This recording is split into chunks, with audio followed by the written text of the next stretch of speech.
a group of us in the Boston-Cambridge area hold that the activities of such organizations inside and outside South Asia need to be closely watched, their arguments, often spurious and misleading, seriously challenged, their spread checked, and their fueling of divisiveness and violence stopped.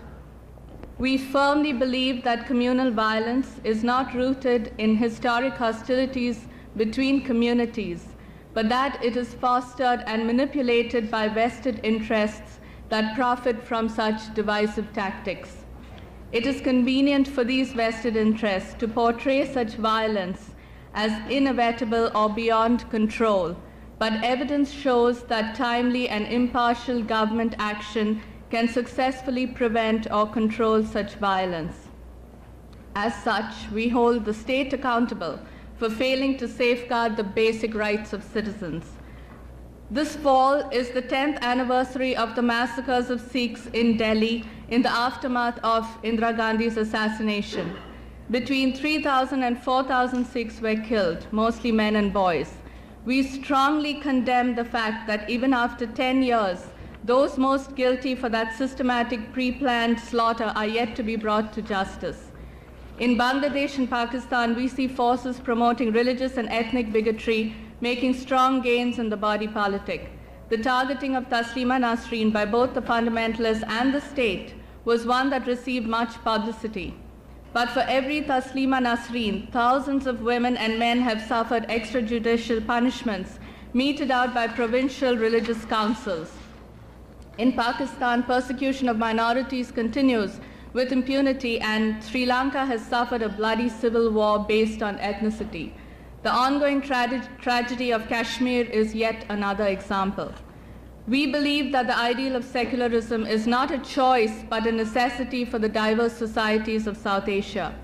The forces involved in inciting hatred, fomenting riots, and scapegoating minorities have to be combated, and the rational basis for the acceptance of secularism re-emphasized to South Asian communities. Secularism cannot exist without a foundation of democracy.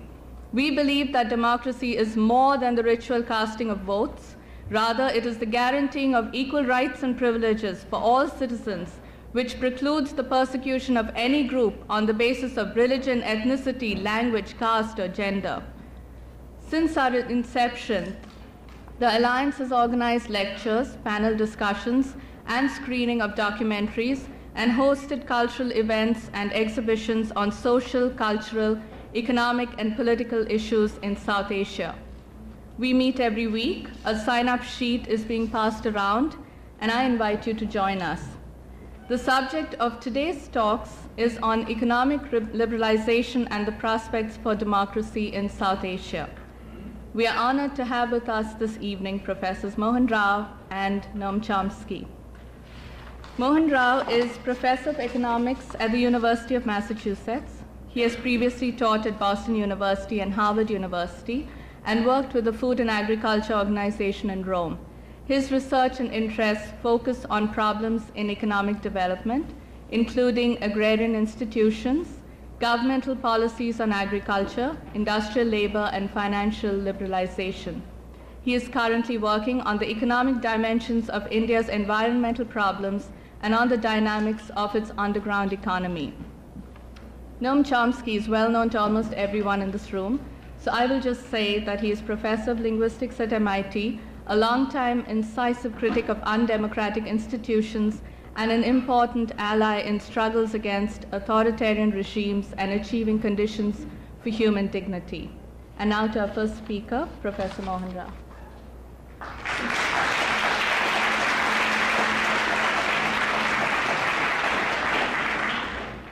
Thank you very much, Shalini.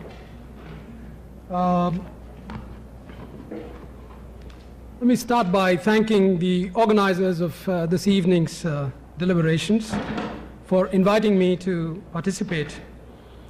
I'd also like to add that it's a real privilege for me to be sharing the podium, although I noticed that he's still not yet on the podium, with Professor Chomsky, of whom I've been a long-time admirer.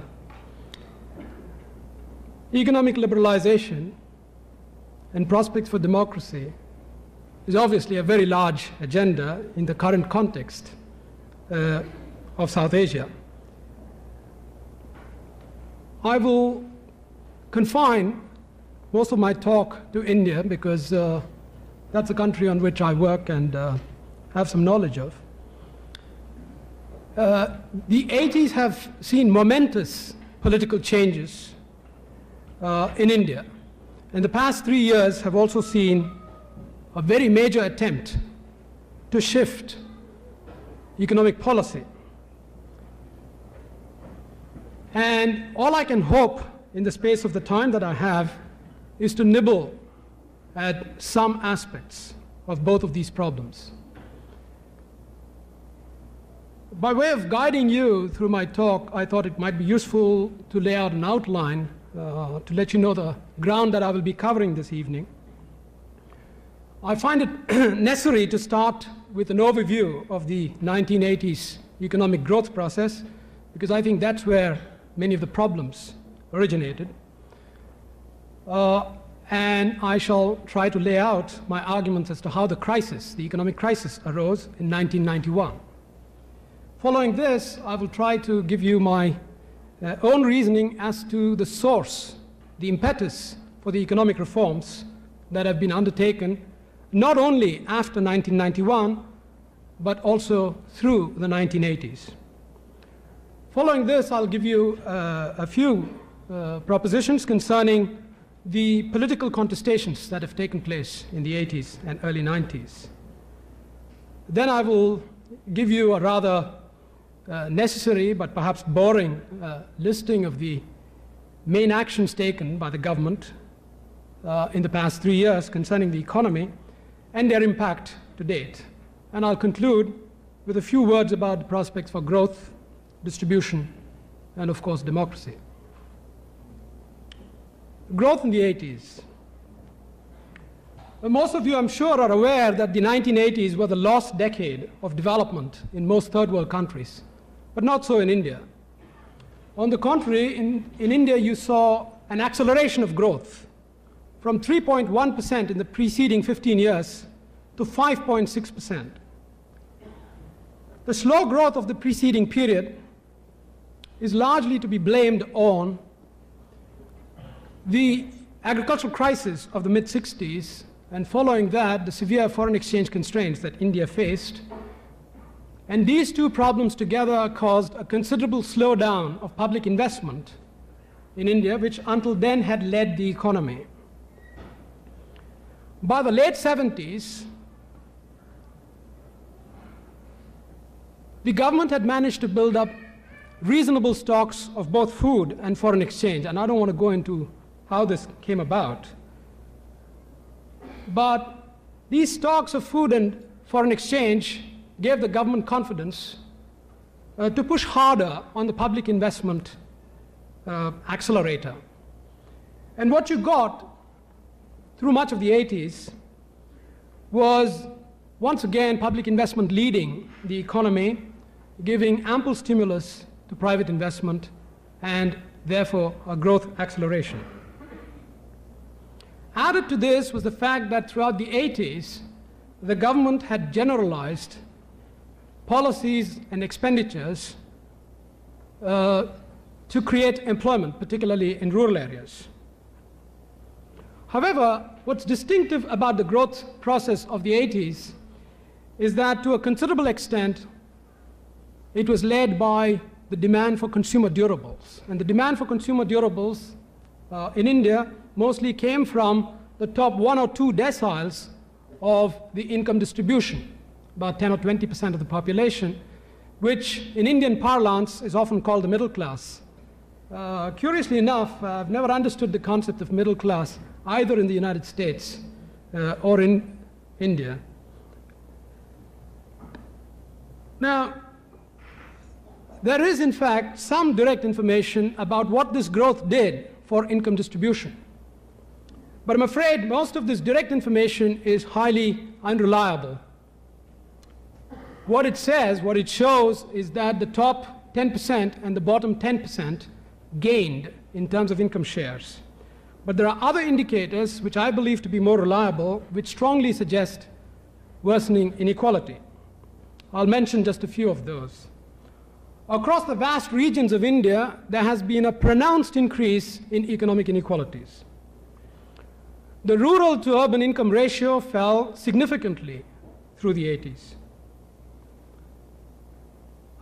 An equally significant factor about the growth process is that the employment, total employment in the private organized sector actually fell in absolute terms. This is quite a remarkable achievement, considering that in the 80s, the private sector, the private industrial sector, achieved record rates of growth of the order of 7, 8, 9%, whereas employment growth was negative in the 80s. So we had an era of jobless growth, as has been true in many other parts of the world. Another way of stating this is to say that while India was industrializing in the 80s in terms of output, it was deindustrializing in terms of employment. A final indicator is that employment was in fact growing from the indicators that we have quite significantly in the so-called informal sectors. These are the sectors in which about 90% of the Indian population is employed. I include agriculture in the informal sector. And these are also, of course, the sectors in which wages are abysmally low. Turning to poverty, there is evidence to suggest that the incidence of poverty, measured as a share of the population falling below a certain minimum standard of living, fell. The incidence of poverty fell in the 80s. But the absolute numbers of the poor remain unchanged. I'm basing my numbers not on government statistics, but on very significant corrections to published government statistics that have been proposed by eminent Indian researchers. And poverty fell primarily due to government efforts, especially in the areas of augmenting the food distribution system, which is critical for 50% of the population or so, and also from the special employment schemes that I've mentioned, which were significantly expanded in the 80s.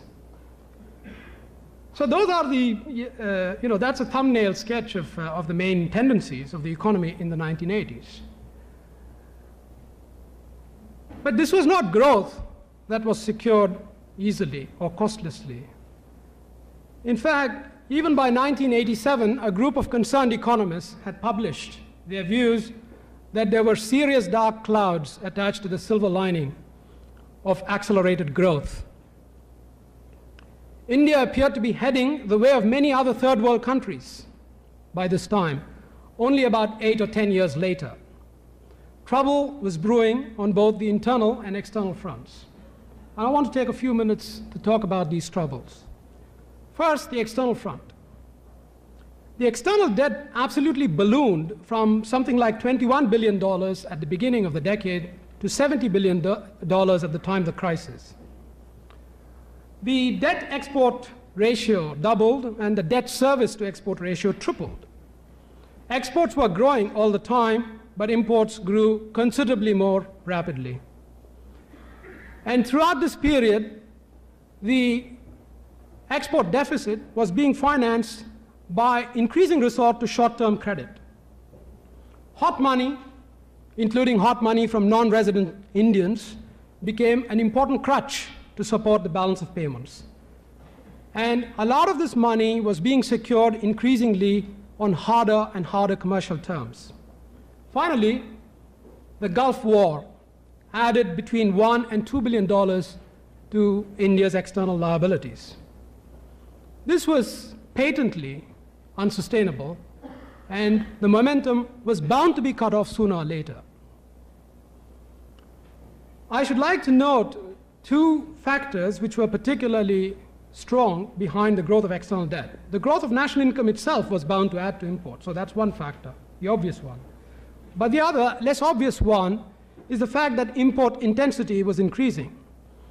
And the reason behind this is the fact that a preponderant portion of the gains from growth was accruing to the upper two deciles. and basically this increased the import intensity of production.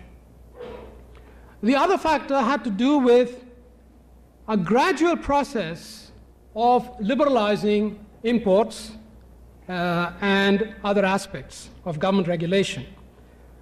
This liberalization, which sort of slowly accelerated through the 80s, permitted greater imports of inputs and technologies suited to producing the consumer durables and other goods that the rich were consuming.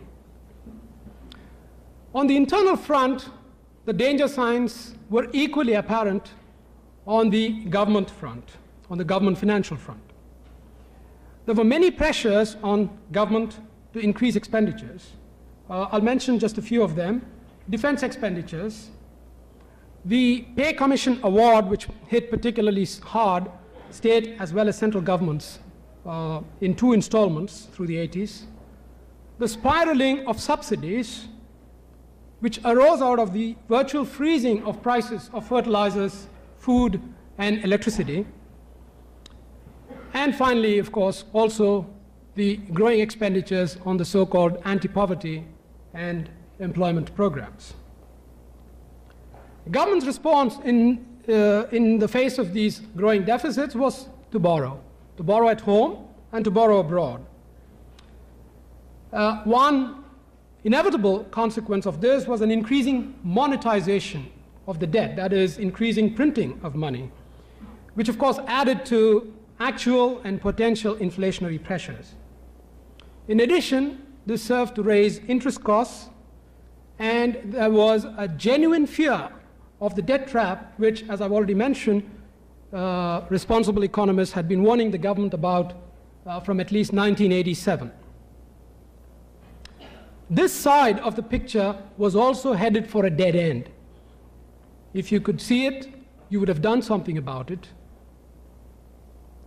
So the 2 conclusions that emerge from this brief attempt to explain what was happening behind the miraculous growth performance of the economy in the 1980s, the 2 main conclusions are that policy makers appeared to have thrown caution to the winds. They appear almost deliberately to have been ignoring all the warning signs that were building up.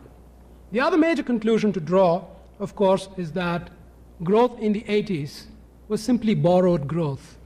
In fact, I was quite astonished to find, when I did a very simple calculation, namely that I tried to estimate the total addition to national income that took place in the 1980s, which was over and above the addition that would have taken place if India had continued on its gradual so-called Hindu rate of growth path.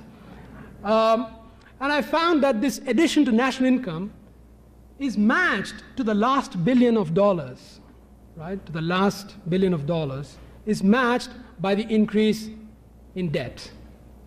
It's almost exactly matched by the increase in debt. Now, if this is not borrowed growth, I do not know what is. Why did the crisis occur, or how did the crisis occur? Well, the crisis, as these things usually happen, occurs on the foreign front, and arose because of the unwillingness of foreign lenders to continue to bankroll the government of India. There was a liquidity crisis. Reserves available could only last 1 month of imports.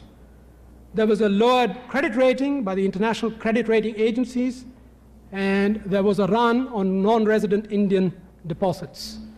At one stage, the biggest commercial bank in India, which is government-owned, the State Bank of India, may have actually technically defaulted. But of course, before things unraveled any further, the IMF was at hand to rescue India. I mentioned at the beginning that the process of reforms that has been underway for the past 3 years really has its roots in the early 80s. In fact, that the reforms have been continuing from the early 80s onward. It's quite reasonable, in fact, to divide the reform process into 3 phases. The first phase, about 80-84, with Mrs. Indira Gandhi at the helm. The second phase, 85 to 89, with her son, Rajiv Gandhi, running the show. and of course the current phase, 91-94. I think if you consider the whole reform process in all of these three phases, you're bound to conclude that the impetus for reforms is a long-standing one, that the desire for reform on the part of some segments of the Indian population is a long-standing one, and was not simply caused by the provocation of the crisis itself, which came in 1991. Now, my main argument about growth in the 1980s is that the policies that the government pursued did little to address the fundamental constraints on economic growth in India. In order to substantiate this point, let me first state what I believe to have been, and probably still are, the fundamental constraints on Indian economic growth. First, there are two groups really. The first group of constraints are macroeconomic. And these constraints are food, foreign exchange, and infrastructure. If you have any kind of decent process of economic growth where at least some of the benefits, some of the gains from growth are shared by the mass of the population as well, in a poor country like India, you're bound to see an increase in the rate of growth of food demand. So that you cannot sustain a growth process unless food supplies more than match the growing population. And secondly, of course, you're bound to need more foreign exchange because exports will be needed to feed the growing imports as the economy grows. And third, again, in the conditions of a poor country such as India, infrastructure remains a severe bottleneck. Things like electric power, transport, banking, and many other services. And at the phase of development at which India is, infrastructure tends to absorb 40, sometimes 50% of the total investment budget. Now, in India, because of certain peculiar conditions, including the fact that agriculture itself is infrastructure intensive and government plays a very leading role in infrastructure investments, neither agricultural private investment nor industrial private investment is really independent of public investment. Public investment in a significant way, in a significant measure, drives private investment in both of these crucial sectors.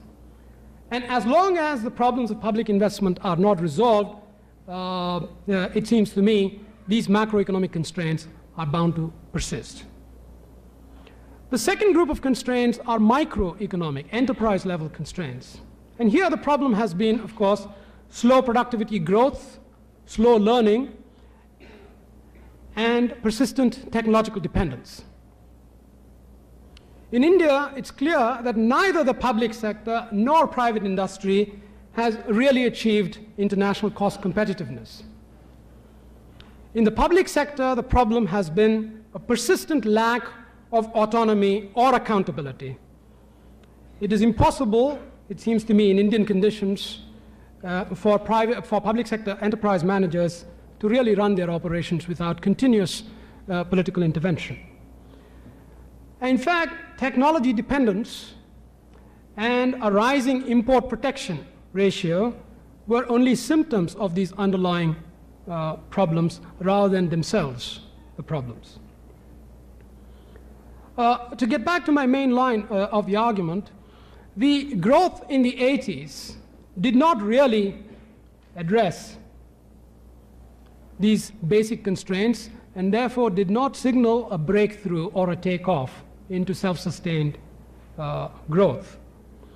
The basic facts are that there was no export takeoff, there was no real acceleration in agricultural growth. The explosive growth of current expenditure before long started becoming a severe constraint on the continued growth of public investment. And there was no apparent will on the part of government to tackle the really tough issues surrounding public finance in India, which have to do with blatant and massive tax evasion, continuing growth of the black economy, the ballooning of subsidies, and of course, corruption and waste. So all around, throughout the 80s, there was consensus that breaking these constraints required serious reforms.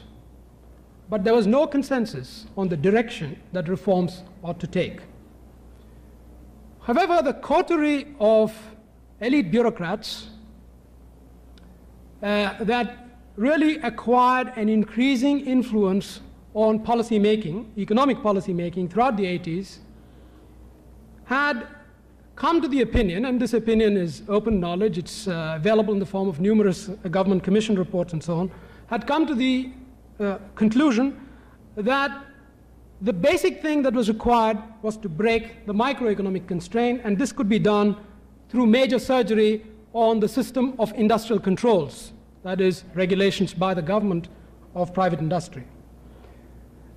This opinion crystallized along with the continuing and ongoing pressure from the World Bank on the government of India to relax its controls and to make the liberal agenda its own agenda.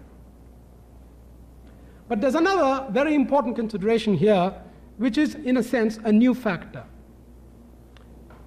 In the 80s, there was growing support, increasing support, from some sections of the business class, the urban middle class, and also some among the intelligentsia and, of course, the bureaucracy, for the set of policies that were being favored by the bank on the one hand, the World Bank on the one hand, and by the top echelons of the Indian bureaucracy. And the reason behind this is an interesting one, if contradictory. These classes, the ones that I've mentioned, benefited, of course, from fiscal profligacy and protected markets as producers. But as consumers, they saw themselves as losing out from the growing production inefficiency and bureaucratic waste and corruption. Paradoxically, the consciousness of this loss from an inefficient system appears to have grown in the 80s, even as the middle class was garnering an unprecedented volume and share of benefits during the high growth period of the 80s. In fact, the consumerist boom of the 80s, which was a new phenomenon in India, appears only to have whetted its appetite and increased its impatience with the status quo. The rest of what happened with liberalization attempts in the 80s need not detain us here, because I think I need to reserve more time for the more current episode. But briefly, Mrs. Gandhi was able to quietly push for reforms and up to a point succeeded. And the reason why she succeeded in a measure much greater than her son did, and I'm going to talk about that in a moment, was, I think, because she had established an image as a champion of the poor over the preceding 12, 13, 14 years or 15 years that she had been in power. Rajiv's plans for liberalization when he came to power were rather more ambitious, and he had the chutzpah to publicize his proposals and programs in the loudest possible manner. And very soon, in fact, in the space of a few months, he ran into heavy political weather within his own party, the ruling Congress party. But in good time, that is, I'm now talking about the period 87, 88, his plans came to be seen as pro-rich and pro-urban. And there was considerable mobilization, especially of the so-called rural lobby, against this India versus Bharat program. Bharat is the Indian word for India. And this mobilization appeared to have been quite successful in halting Rajiv in his tracks. I'm not suggesting that liberalization came to an end, but certainly the scale and the momentum that Rajiv hoped to achieve had been checked very seriously. Before I turn on to what's been happening in the past 3 years, I would like to say a few words about political developments in the 80s. What is clear is that new sources of political divisiveness entered the scene. These were based on region, religion, ethnicity, and caste. And these represented challenges to secularism, the secular constitution, challenges to central power, and also challenges to caste-based monopoly and privilege in office holding, in education, etc. And many of the mobilizers of these movements, for their own reasons, saw the state not as a part of the solution, but rather as an active part of these problems. And there are several reasons why they were justified in doing so. For one thing, the state chose repeatedly to selectively designate various of these problems or movements as, quote, law and order problems. And its response in every such case was to resort increasingly to repression and police powers. But simultaneously, civil society itself, outside the state, was showing increasing impatience with such niceties as human rights. And thus you witness growing resort to violence on the part of various segments of the population as well.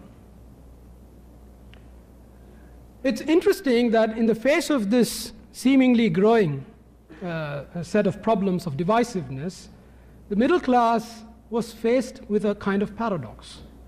On the one hand, it seems to me, the middle class was quite sure that an over-centralized and inflexible state was responsible for bad economic management. On the other hand, the middle class was wont to see that law and order problems, growing law and order problems, were symptoms of a weak political center. And that is a paradox that the middle class had to contend with. And this growing impatience with the slow wheels of India's democracy on the part of the middle class, in my opinion, largely explains their receptivity to the anti-secular and anti-poor politics of ultra-nationalism, which became a force to reckon with as the 80s went along. And the ultimate promise of religious ultra-nationalism was to make law and order cheap. And it was this that appealed to the so-called middle class.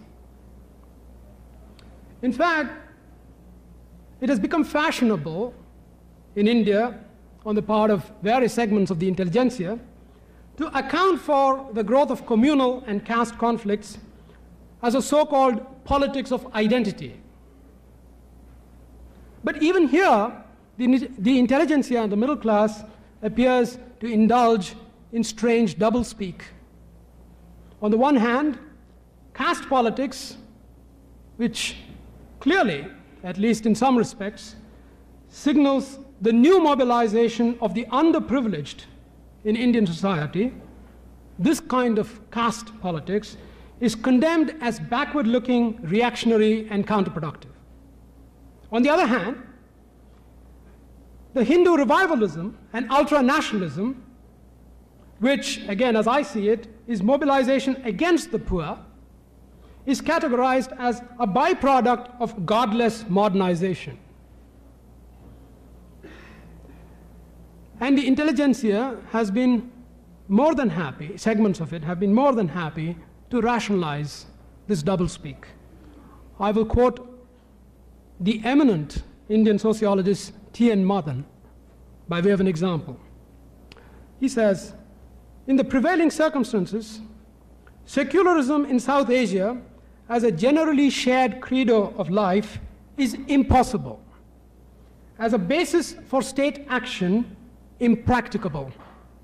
And as a blueprint for the foreseeable future, impotent.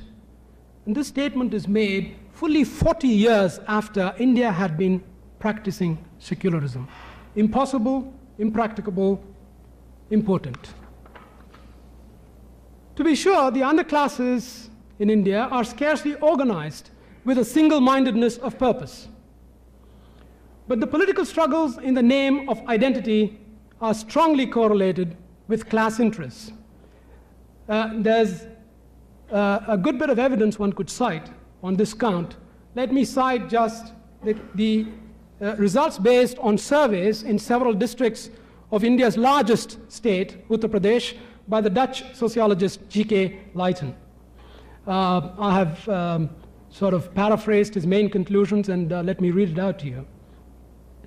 Leijten concludes, basically, that while it is undoubtedly true that the BSP, which is the party which has been appealing to the outcasts, the so-called Harijans or Dalits, while it is undoubtedly true that the BSP thrives on a casteist ideology, the scheduled and other backward castes maintain a politically anti-casteist attitude. Rather, it is the upper castes that maintain caste segregation and associated exploitation. Likewise, the upper caste strongly subscribe to the Hindu symbolism and ideology of the BJP. The BJP is the right-wing revivalist party.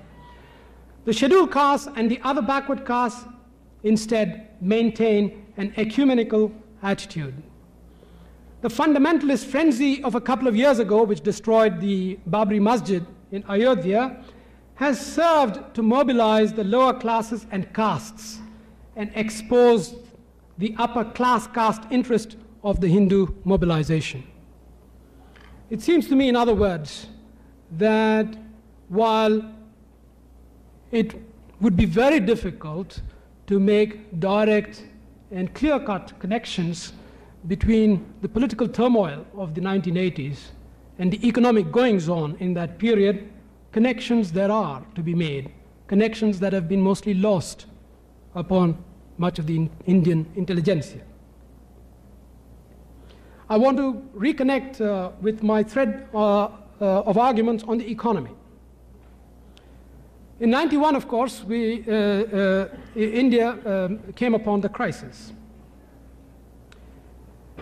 And the aftermath of the crisis has seen truly remarkable changes of liberal reforms.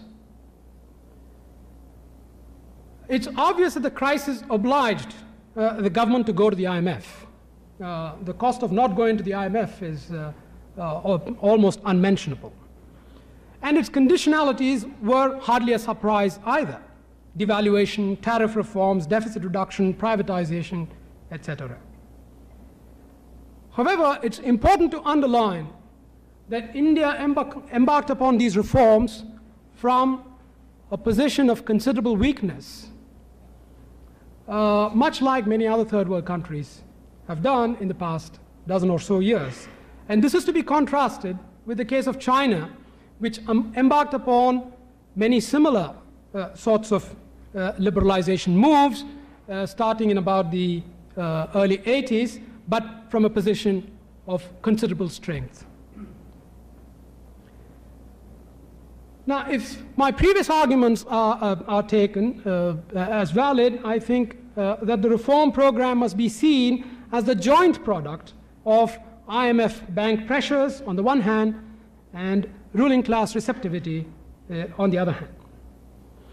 But the crisis accomplished two things that could never have been accomplished, I think, if the Indian polity had been left to its own devices. The first thing that it did, of course, was that it made some reforms necessary and inevitable. But the second and more important thing that it did, it seems to me, is that it galvanized the ruling class around the liberal agenda. The main contribution of the crisis, in other words, was that it permitted a massive centralization of economic decision-making, such as has never been seen before in India's parliamentary democracy. And I'll mention just two or three factors which emphasize this point. First, key decisions were made by a small bureaucratic elite together with the executive. Decisions were made typically under a heavy cloak of secrecy, and there was little accountability to Parliament. In fact, any objective observer of the past 3 years would be obliged to conclude that Parliament in India has become a thoroughly ineffectual institution under the new reforms. This is a pretty significant achievement, it seems to me, of the crisis of 91. Now, this is not to argue that India's democracy has become utterly supine either. In fact, if you looked at the overall agenda for liberal reforms, several of the items remain stalled, and stalled seriously. But I'll come back to this a little while later. What I want to do first is to briefly itemize what has been accomplished. The goals, of course, in the standard language of the fund and the bank are stabilization and structural adjustment. Stabilization basically means putting the government's finances in order, and also putting the national, that is, the balance of payments finances, in order. Structural adjustment, on the other hand, is to do anything necessary and desirable to create the basis for renewed growth. The standard liberal diagnosis, which is applied more or less in routine fashion worldwide, assumes the following. It assumes that higher growth comes from higher investment, and higher investment is best delivered by the private and foreign capital sectors. Investment requires savings, and savings, of course, comes from higher profits. And this means government's first obligation is to create the right conditions for producing higher profits. In particular, this means higher wages and taxes on the rich are so many obstacles for growth. So are regulations in the name of the public good or in the name of poverty reduction. A privatized economy requires flexible financial markets and flexible labor markets. Flexible labor markets being nothing but a euphemism for preferably a supine labor class. And finally, of course, institutionalized bargaining power, such as has been prevalent in India, with some amount of active support and some amount of active government control at the same time, is bad for growth. So this is the basis of the liberal diagnosis. And the instruments of policy flowed from this diagnosis in a very predictable fashion. First, with respect to stabilization, the government of India devalued massively to try and restore the trade deficit. It cut expenditures, public expenditures, significantly, but more especially public investment, in order to restore the fiscal balance. And finally, it clamped on monetary restraints to hold down inflation. With respect to structural adjustment, again, the government of India followed the textbook. Tariff and quota cuts to ensure international competitiveness, deregulation and delicensing to free up domestic capital, lifting restraints on foreign capital inflows, privatization of public sector manufacturing to ensure efficiency, privatization of infrastructure sectors for the same purpose, and upward revisions in administered prices for both fiscal and efficiency reasons. I should now point out that many of these measures have not really fully taken off yet. But there are a number of respects in which the government has indeed succeeded, and succeeded very well. I'm now talking about the implementation of these instruments. The first area of success is the simplification of the tax system. A second is a massive sweeping away of bureaucratic hurdles to investment. There still remain some hurdles, but many of them have been swept away. Third, there appears to have been some signaling from the government to public sector managers that they will have to generate profits, generate surpluses through higher efficiency. And finally, a significant export thrust. A significant export thrust has also been achieved. But of course, the proof of the pudding is in the eating. And what we are interested in knowing is, what have these achievements in terms of policy implementation meant for the economy? I think here, the least one can say is that India has not become a basket case yet, as indeed has happened in many other instances where policy has been administered under IMF bank tutelage.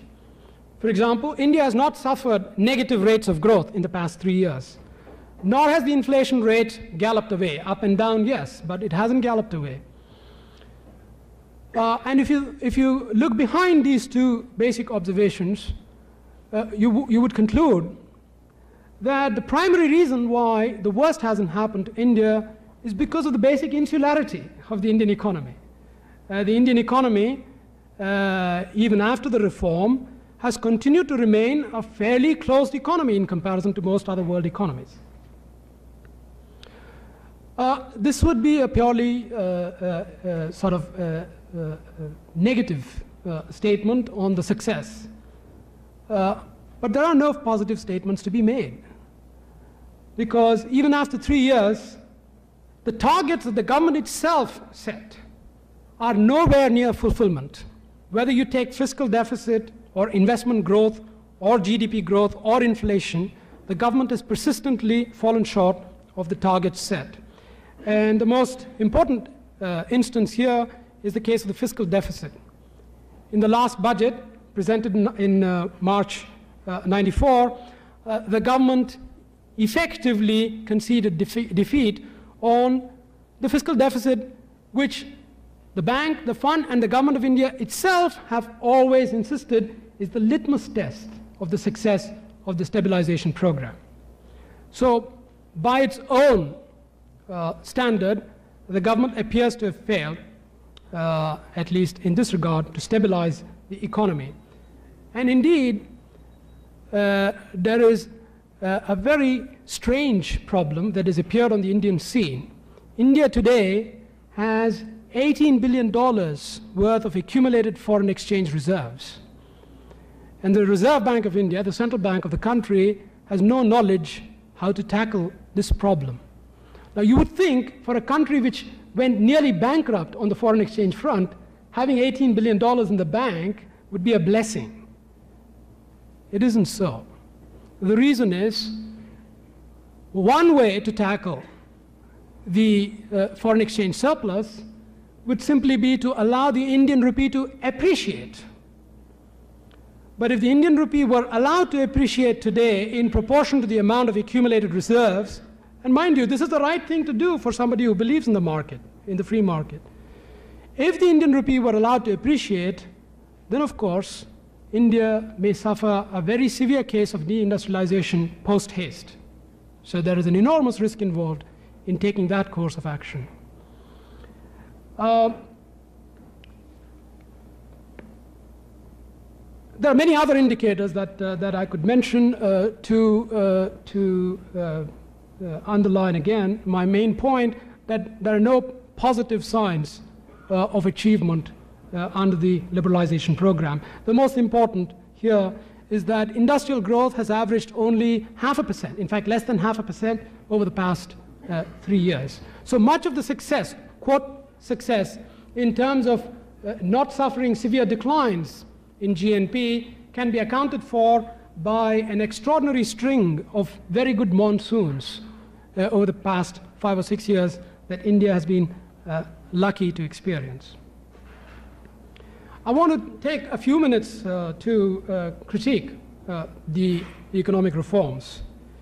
It seems to me that the reforms do not really address the fundamental constraints that I mentioned a little while ago. There is no coherent policy for infrastructure development. There is no clear strategy for selectively promoting dynamic sectors of the economy. And there is no plan whatsoever for agricultural development. Instead, the government has taken the attitude that the best thing for it to do is to wait for private and foreign capital to do the trick. But if you looked in this direction, there is not much to be optimistic about. Domestic industry in turn has taken a wait-and-see attitude, because it seems that many other policies are in store, and private capital isn't willing to go ahead with big new projects unless it is sure which way the wind is going to blow. There is also a significant fear of loss from making new investments on the part of domestic capital, because domestic capital is now faced with potentially increased competition from foreign capital. Foreign companies, on the other hand, have been more than willing to invest in areas that are not priority areas for the people of India. For example, foreign investment has been not at all shy getting into areas where brand name image matters a great deal. Consumer products which are mass marketed, but which indeed have been produced by domestic capital for a long time. In other words, foreign capital is not shy about getting into low priority areas where they can grab a piece of the action quickly and easily. When it comes to really critical sectors, for example, such as power, infrastructure, transportation, and so on, foreign capital is willing to enter only on its own terms. I need only mention the case of the infamous Enron power project in Maharashtra, where the government of India has given sovereign guarantees, pledging, in other words, the budget of the state and ultimately of the center, to guarantee a 16% return on equity, to guarantee raw material supply, to guarantee revenues, and to guarantee virtually everything that is required to run a business. It seems to me that Enron is not an exception. It may well be the precursor of more bizarre such stories to come. Now, even if investment, private and foreign, should pick up, the emissions that I've already mentioned may prove very costly for the Indian economy in the long run. In fact, it seems to me it is only to hedge their bets that government of India, the policymakers, have taken a surprisingly Keynesian turn these past 6-7 months. It seems the government of India has abandoned its earlier hope to bring down the deficit. With growth remaining sluggish, instead, the government has resorted to tax cuts as a way of stimulating the economy. But of course, in the current regime, tax cuts mean tax cuts for the rich. The government, in other words, is hoping that the rich in India will spend their way into lifting the economy out of its current stupor. Meanwhile, areas of reform critical to the liberal thrust remain unimplemented. I'll mention just a few. An exit policy, that is, a policy which allows employers to fire workers at will. An exit policy has not even been designed, much less implemented. The program of privatization has been hung up in scams and scandals. There is no sign that corruption has been curbed. Capital flight continues in the form of so-called Hawala transactions. These are black market foreign exchange transactions. Misinvoicing of trade, the gold trade, and drug trafficking. Export incentives under the new regime have in fact been abused to bring back funds stashed away abroad in the 80s. On the infamous Harshad Mehta scam, a $5 billion financial scam involving numerous high officials, the Joint Parliamentary Committee's report has been all but ignored. Major foreign multinational banks, including American banks, whose names are well known, were the key players in engineering the scam. But these banks have been allowed to go away virtually scot-free. All they got was a slap on the wrist, when in fact many responsible members of the opposition had been calling for a withdrawal of banking licenses to the concerned offenders. The so-called human face of structural adjustment is nowhere to be seen. Appropriations for the social sectors, including health and education, are down. So are expenditures for rural development and employment schemes. Finally, unemployment. Unemployment data in India is notoriously poor and always appears with a very substantial lag, such as it is.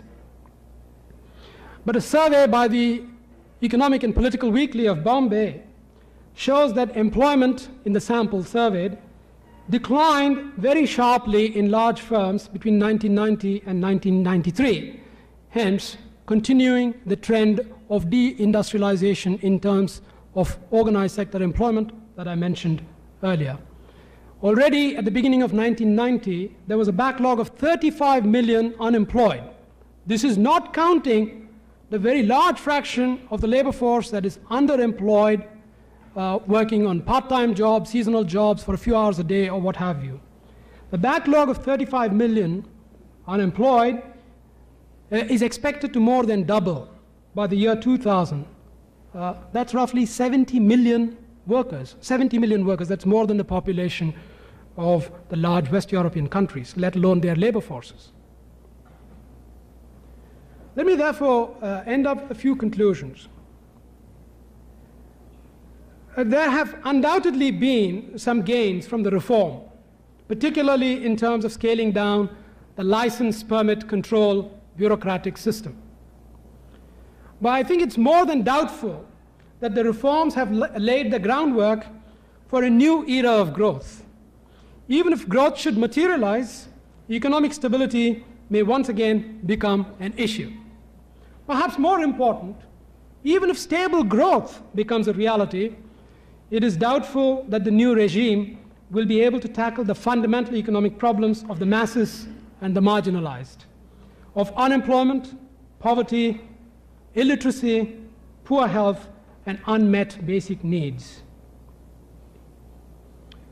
Or at least that these problems will be dealt with the urgency that is so obviously required. It seems to me that the new economic policies are a gamble, as any new strategy will inevitably be. But they are a gamble against the poor. They're not a gamble for the poor. If the strategy succeeds, the rich will benefit a great deal, the poor little. If the strategy fails, the poor will lose much, the rich relatively little. There's another dimension which I should add, even though I have really not taken the time to delve into it, and I will just make mention of it though. It seems to me that the current strategy does not recognize the growing problems of the environment in India. And I think sensible arguments exist which would suggest that these problems will be exacerbated under the new economic regime. What is more, these costs will also rest disproportionately on the poor and the marginalized.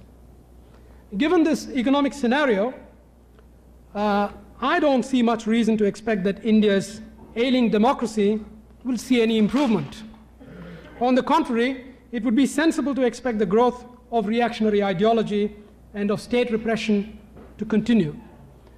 And should this dismal scenario transpire, the new economic policy will have been far from innocent. Thank you.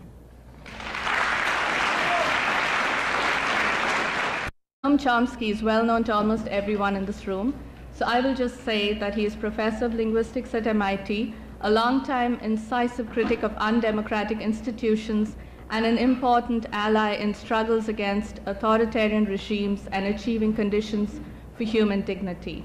And now to our first speaker, Professor Mohan Rao.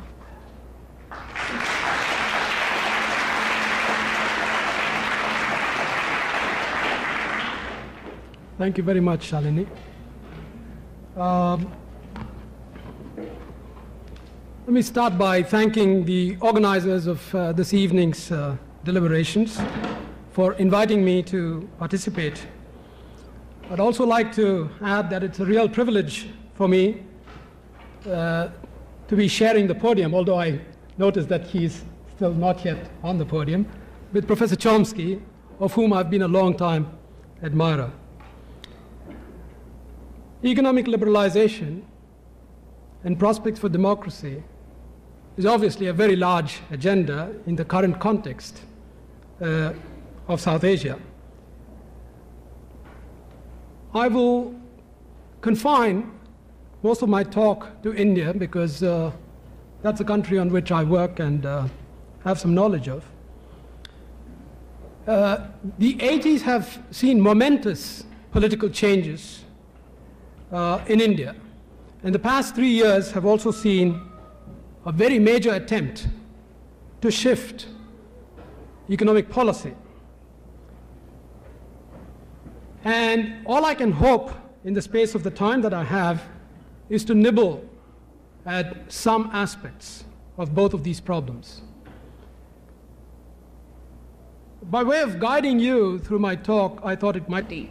The ongoing tragedy of Kashmir is yet another example. We believe that the ideal of secularism is not a choice but a necessity for the diverse societies of South Asia. The forces involved in inciting hatred, fomenting riots, and scapegoating minorities have to be combated, and the rational basis for the acceptance of secularism re-emphasized to South Asian communities. Secularism cannot exist without a foundation of democracy. We believe that democracy is more than the ritual casting of votes.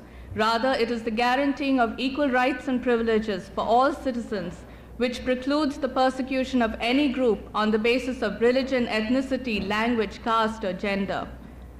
Since our inception, the Alliance has organized lectures, panel discussions, and screening of documentaries, and hosted cultural events and exhibitions on social, cultural, economic, and political issues in South Asia. We meet every week. A sign-up sheet is being passed around, and I invite you to join us. The subject of today's talks is on economic liberalization and the prospects for democracy in South Asia. We are honored to have with us this evening Professors Mohan Rao and Noam Chomsky. Mohan Rao is Professor of Economics at the University of Massachusetts. He has previously taught at Boston University and Harvard University and worked with the Food and Agriculture Organization in Rome. His research and interests focus on problems in economic development, including agrarian institutions, governmental policies on agriculture, industrial labor, and financial liberalization. He is currently working on the economic dimensions of India's environmental problems and on the dynamics of its underground economy. Caused a considerable slowdown of public investment in India, which until then had led the economy.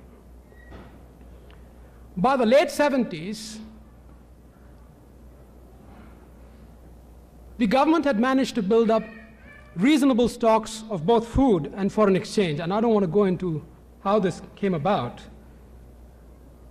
But these stocks of food and foreign exchange gave the government confidence to push harder on the public investment accelerator.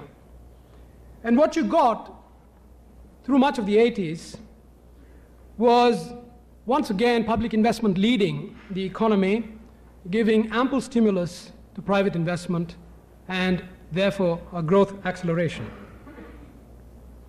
Added to this was the fact that throughout the 80s, the government had generalized policies and expenditures to create employment, particularly in rural areas. However, what's distinctive about the growth process of the 80s is that to a considerable extent, it was led by the demand for consumer durables. And the demand for consumer durables in India mostly came from the top 1 or 2 deciles of the income distribution, about 10 or 20% of the population, which in Indian parlance is often called the middle class. Curiously enough, I've never understood the concept of middle class either in the United States or in India. Now, there is in fact some direct information about what this growth did for income distribution. But I'm afraid most of this direct information is highly unreliable. What it says: a group of us in the Boston-Cambridge area hold that the activities of such organizations inside and outside South Asia need to be closely watched, their arguments, often spurious and misleading, seriously challenged, their spread checked, and their fueling of divisiveness and violence stopped. We firmly believe that communal violence is not rooted in historic hostilities between communities, but that it is fostered and manipulated by vested interests that profit from such divisive tactics. It is convenient for these vested interests to portray such violence as inevitable or beyond control, but evidence shows that timely and impartial government action can successfully prevent or control such violence. As such, we hold the state accountable for failing to safeguard the basic rights of citizens. This fall is the 10th anniversary of the massacres of Sikhs in Delhi in the aftermath of Indira Gandhi's assassination. Between 3,000 and 4,000 Sikhs were killed, mostly men and boys. We strongly condemn the fact that even after 10 years, those most guilty for that systematic pre-planned slaughter are yet to be brought to justice. In Bangladesh and Pakistan, we see forces promoting religious and ethnic bigotry, making strong gains in the body politic. The targeting of Taslima Nasreen by both the fundamentalists and the state was one that received much publicity. But for every Taslima Nasreen, thousands of women and men have suffered extrajudicial punishments meted out by provincial religious councils. In Pakistan, persecution of minorities continues with impunity, and Sri Lanka has suffered a bloody civil war based on ethnicity. It would be useful to lay out an outline to let you know the ground that I will be covering this evening. I find it necessary to start with an overview of the 1980s economic growth process, because I think that's where many of the problems originated. And I shall try to lay out my arguments as to how the crisis, the economic crisis, arose in 1991. Following this, I will try to give you my own reasoning as to the source, the impetus for the economic reforms that have been undertaken not only after 1991, but also through the 1980s. Following this, I'll give you a few propositions concerning the political contestations that have taken place in the 80s and early 90s. Then I will give you a rather necessary but perhaps boring listing of the main actions taken by the government in the past 3 years concerning the economy and their impact to date. And I'll conclude with a few words about the prospects for growth, distribution, and of course democracy. Growth in the 80s. Most of you, I'm sure, are aware that the 1980s were the lost decade of development in most third world countries, but not so in India. On the contrary, in India you saw an acceleration of growth from 3.1% in the preceding 15 years to 5.6%. The slow growth of the preceding period is largely to be blamed on the agricultural crisis of the mid-60s, and following that, the severe foreign exchange constraints that India faced. And these two problems together caused